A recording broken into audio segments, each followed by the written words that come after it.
So, Kirsten, being a student trustee, and everybody's familiar with who you are. I mean, you're obviously recognizable when you go to the school board, and I'm sure you're getting comments at the university, saying from your friends, going, "Oh, wow, this is exciting," and so on. But my question is, and I've been through it as well. After you got elected, has what has changed? Have people see you differently? Have they said things differently to you? Are they?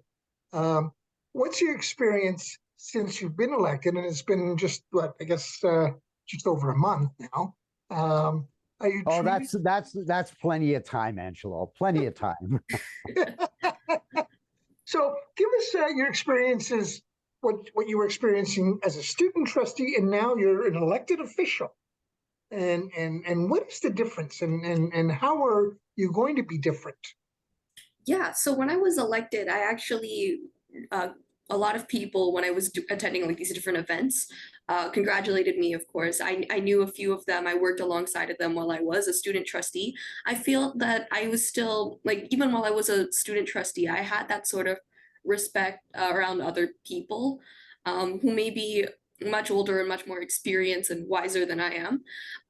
But I did not feel any differently, specifically around board staff. I felt very comfortable, very respected, and I respect them as well for their accomplishments and their help towards what I tried to do while I was a student trustee and now as a board trustee. So it's very nice to see familiar faces once again.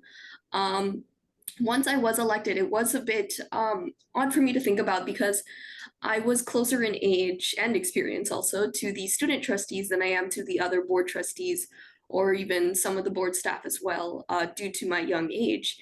And I know that that's not going to stop me, of course, but it's very, I guess it makes me think about my experience and how I want to use that to my advantage.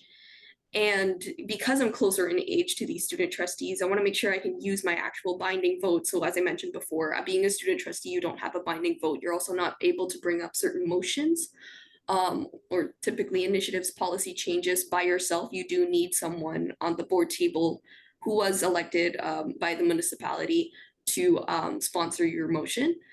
And I do think that having that sort of sovereignty over my own decisions and initiatives that I want to bring up is very advantageous to someone like myself.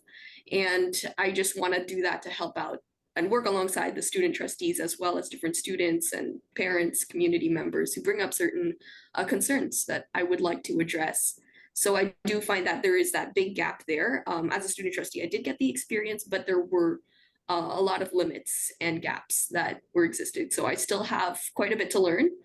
As anyone does, and that's something that I'm excited about, and also, yeah, very. Mark, I just want to follow up. I often get asked, what it takes to be successful in an election, and I always say you got to do your homework, and you always got to participate. In your particular case, you actually were there. Not only doing your homework, you were actually participating. So here you are, you're in, as a student trustee now, an official trustee elected, you're actually a veteran now. You're in your second term unofficially. and that's what it takes to move forward. And I want to say that so the public hears, it's an effort that you got to put your foot forward to be as successful as you have been.